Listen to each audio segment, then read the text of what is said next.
Morning students हम इससे पहले एम्पियर सर्कुटल लॉ पढ़ चुके हैं। एम्पियर सर्कुटल लॉ का प्रूफ भी कर लिया है और एम्पियर सर्कुटल लॉ की एप्लीकेशन भी कर ली। लेकिन एम्पियर सर्कुटल लॉ की सबसे इंपॉर्टेंट एप्लीकेशन है solenoid.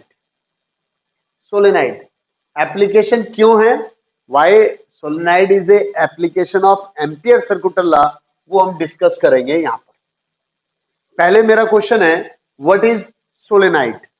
What is solenoid? Students, solenoid is an arrangement in which long metallic wire is wounded in the form of helix over non-magnetic frame whose length is large as compared to diameter. ये मेरे पास एक solenoid है जिसकी length इसके diameter से ज्यादा है और इसके अंदर हेलिक्स की फॉर्म में वायर लिपटी। स्टूडेंट्स, क्या करते हैं हम सोलेनाइड के अंदर? हम एक नॉन मैग्नेटिक फ्रेम लेते हैं और नॉन मैग्नेटिक फ्रेम के चारों तरफ क्या लपेट देते हैं? वायर लपेट देते हैं, मेटेलिक वायर को लपेट देते हैं और मेटेलिक वायर के दो सिरे, ये नॉन मैग्नेटिक फ्रेम और इसके ऊपर metallic wire having number of turns, और ये दो क्या हैं? वायर्स के ये दो वायर, और इन दोनों वायर्स को सेल और की से कनेक्ट कर दिया। जैसे ही मैं की को क्लोज करता हूं, सेल में से करंट जा रहा है, सेल में से करंट जा रहा है और ये करंट इधर आ गया। सेल में से करंट जा रहा है और ये इधर आ गया। अब स्टूडेंट्स, इधर जब मैं इधर से देखता हूं, ये देखो, जब मैं इधर से देखता हूं, आप देख लें, it act as south pole. और जब मैं इधर से देखता हूं, आप देख लो, जब मैं इधर से देखता हूं, आप देखो, ये है, मैं जब इधर से देख रहा हूं, देखो इधर से ये देख रहा हूं, जब मैं इधर से देख रहा हूं तो इस तरह से करंट है, it act as north pole. यानी ये करंट कैरिंग लूप, ये current carrying solenoid behave as bar magnet. It behave as bar magnet whose one end, जिसका एक सिरा नॉर्थ पोल की तरह और दूसरा सिरा साउथ पोल की तरह बिहेव कर रहा है। तो magnetic lines of force north pole से बाहर आ रही हैं और साउथ पोल में अंदर जा रही है। Magnetic lines of force north pole से बाहर आ रही हैं और साउथ पोल में अंदर आ रही है। तो यहां पर मैग्नेटिक लाइन्स ऑफ फोर्स की डायरेक्शन किधर है? इधर है। और इधर यानी बाहर नॉर्थ से साउथ और अंदर साउथ से नॉर्थ। स्टूडेंट्स, ये मेरे पास इस तरह से इट बिहेव एज सोलेनाइड। ये किसकी तरह बिहेव कर रहा है? सोलेनाइड की तरह। आइए इसका एक दूसरा डायग्राम, इसके दूसरे डायग्राम में देखो, यहां से वायर बाहर आ रही है, तो मैंने इसको, जहां से वायर बाहर आ रही है यानी करंट बाहर आ रहा है, तो मैंने इसको सर्कल से रिप्रेजेंट किया, और जहां से करंट अंदर जा रहा है वहां मैंने क्रॉस से रिप्रेजेंट किया। अब आप स्टूडेंट समझें, यहां पर पी पॉइंट, एक पी पॉइंट अंदर ले लिया और एक क्यू पॉइंट बाहर ले लिया।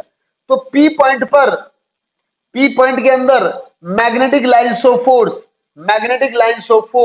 ये पी पॉइंट पर magnetic lines of force are very close to each other. P point पर magnetic lines of force are very close to each other, और जब बहुत पास हैं तो यहां पर मैग्नेटिक फील्ड क्या है? स्ट्रॉन्ग। यहां पर मैग्नेटिक फील्ड स्ट्रॉन्ग है। क्लियर है? लेकिन क्यू पर, जो कि क्यू पॉइंट बाहर है, अब क्यू पॉइंट पर magnetic lines of force are far away from each other, बहुत दूर है। दूसरा, आप देखो, यहां करंट जा रहा है इस तरह से, अगर करंट इस तरह से जा रहा है तो यहां लूप कैसा बनेगा?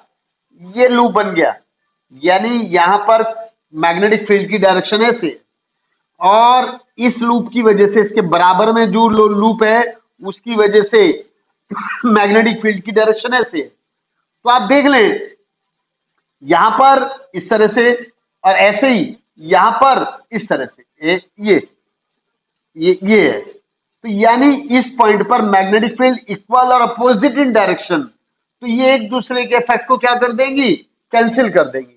आप देख ले, मैं दोबारा बताता हूं। देखो इसकी वजह से करंट ऐसे जा रहा है, ये करंट जा रहा है, तो यहां पर मैग्नेटिक फील्ड ऐसे है, और इस वायर की वजह से, जो वायर जा रही है, इस वायर की वजह से मैग्नेटिक फील्ड ऐसे। क्लियर है? ये मैग्नेटिक फील्ड एक दूसरे के इफेक्ट को कैंसिल कर रही है, तो इसकी वजह से आउटसाइड द सोलेनोइड, यानी outside the solenoid we can assume magnetic field should be zero. अंदर मैग्नेटिक फील्ड स्ट्रॉन्ग है और बाहर मैग्नेटिक फील्ड क्या है, जीरो। तो इस अरेंजमेंट को सोलेनोइड कहते हैं, जिसके अंदर स्ट्रॉन्ग मैग्नेटिक फील्ड है और बाहर वेरी वीक मैग्नेटिक फील्ड है, और जिसको हम एज्यूम कर सकते हैं जीरो। मेरी बात समझ गए? हाँ, अगर मुझे मैग्नेटिक फील्ड की डायरेक्शन निकालनी है, तो मैग्नेटिक फील्ड की डायरेक्शन निकालने के लिए मैं राइट हैंड थंब रूल, यानी देखो यहां से उंगलियां अंदर जा रही है, यहां से बाहर आ रही है, ये रहा, मैंने बना रखा है राइट हैंड थंब रूल। तो राइट हैंड थंब रूल से यहां पर मैग्नेटिक फील्ड बी की डायरेक्शन क्या होगी, अंदर क्या होगी, साउथ से नॉर्थ। क्लियर है स्टूडेंट्स?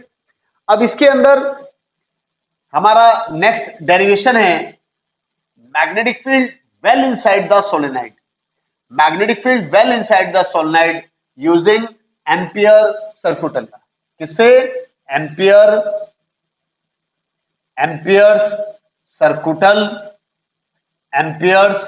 सर्कुटल लॉ से, यानी एम्पियर सर्कुटल लॉ से हम निकालेंगे इस सोलेनोइड के अंदर magnetic field.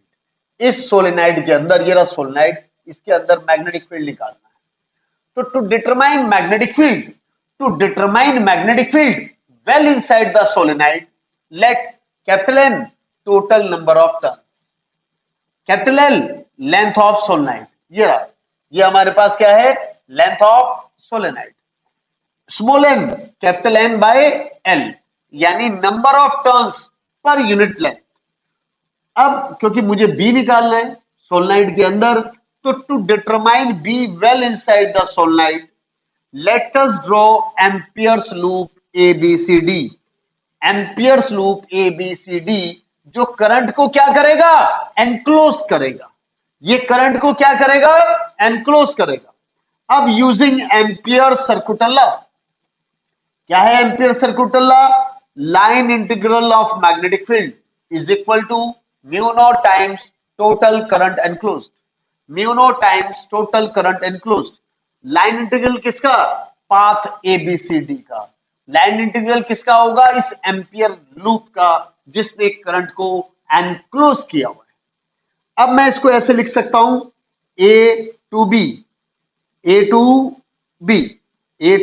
Vector B dot dl, A to B, ABCD को क्या लिख सकता हूं, A to B to C vector B dot dl, C to D vector B dot dl, D to A vector B dot dl is equal to mu naught times total current enclose की जगह क्या आ जाएगा, NLI, यानी total number of turns into current.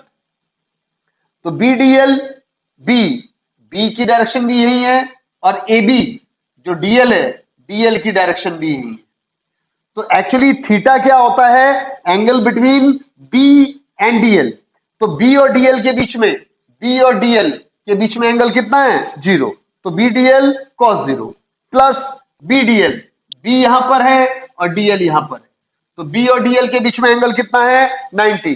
तो BDL cos 90 plus B। अब C2D में B क्या है, जीरो। यह मैं बता चुका हूं, outside the solenoid Q point पर B क्या एज्यूम करके चलेंगे, जीरो। अब यहां पर BDL, B यहां पर है और DL ये रहा, A to D में, D to A में, B यहां पर है, DL यहां पर है, तो BDL cos 90 is equal to mu naught NLI। तो ये आ गया DL, A to B DL क्या होगा, कैपिटल L, B ये रहा, cos 90 जीरो, तो ये पूरा जीरो हो गया, ये जीरो की वजह से ये भी जीरो हो गया, B जीरो है। Outside the solenoid B zero, तो यहां जीरो, कॉस एंटी जीरो होता है तो ये पूरा जीरो हो गया, is equal to mu naught N L I, L से एल कट गया और मेरे पास आ गया B is equal to mu naught N I. बहुत इंपॉर्टेंट फॉर्मूला है, यानी magnetic field well inside the solenoid, हमारा फॉर्मूला क्या है, B is equal to mu naught N I. Third unit में तो यूज हो ही रहा है, फोर्थ यूनिट में भी ये कंसेप्ट यूज होगा। स्टूडेंट्स, हमने ये भी ध्यान रखना है, near ends, near ends, near ends only half magnetic field is effective, only half magnetic field is effective, यानी एंड्स के पास, एंड्स पर मैग्नेटिक फील्ड का फॉर्मूला क्या होगा, mu naught B by two या mu naught N I by two. Outside the solenoid मैं समझा चुका हूं, outside the solenoid magnetic field इस करंट कैरिंग लूप की वजह से और इस करंट कैरिंग लूप की वजह से इक्वल और अपोजिट है, तो मैग्नेटिक फील्ड क्या हो जाएगी outside the solenoid, zero. Magnetic field outside the solenoid क्या होगी, जीरो। स्टूडेंट्स, तीसरा पॉइंट आपने ध्यान रखना है, तीसरा पॉइंट हमारे पास है कि if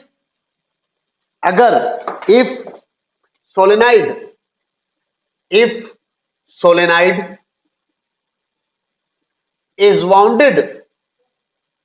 is wounded over an magnetic substance of relative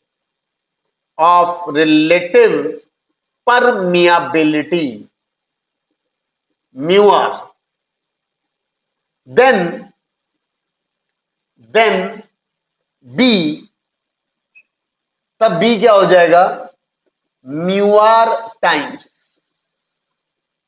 किसका, इसका म्यू आर टाइम्स हो जाएगा, या कह लो B dash is equal to mu R times of B, mu R times of B। तो B dash is equal to mu R, B की value क्या है, म्यू नॉट एन आई। मेरी बात समझ गए? या इस केस में मैं ये भी लिख सकता हूं, from one B dash is equal to mu r B। क्यों? B is equal to 1 में क्या है, म्यू नॉट एन आई, तो mu R is equal to B dash upon B, mu R is equal to B dash upon B, जहां mu R क्या है, where mu are, यहां पर mu R क्या है, where mu R relative permeability,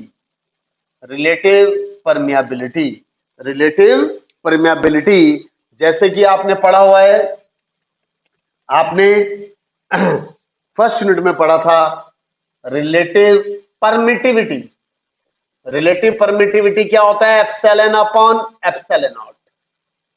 ऐसे ही relative permeability is equal to क्या होता है, म्यू अपॉन म्यू नॉट, और इसकी कोई भी यूनिट नहीं होती। मैं आपको बता दूं, relative permeability is equal to होता है permeability ratio of permeability in medium to the permeability in free space, इसकी कोई भी यूनिट नहीं होती। जैसे रिलेटिव परमिटिविटी और डाइलेक्ट्रिक कांस्टेंट होता है is equal to ratio of absolute permittivity in medium to the absolute permittivity in free space. इस कंसेप्ट को हम इसी यूनिट में आगे पढ़ेंगे स्टूडेंट। तो ये मेरा टॉपिक था सोलेनाइड, एम्पियर सर्कुलर लॉ की सबसे इंपॉर्टेंट एप्लीकेशन है, तो इसको जरूर याद करें। एग्जाम में 3 नंबर का ये अक्सर आता है, बहुत इंपॉर्टेंट भी।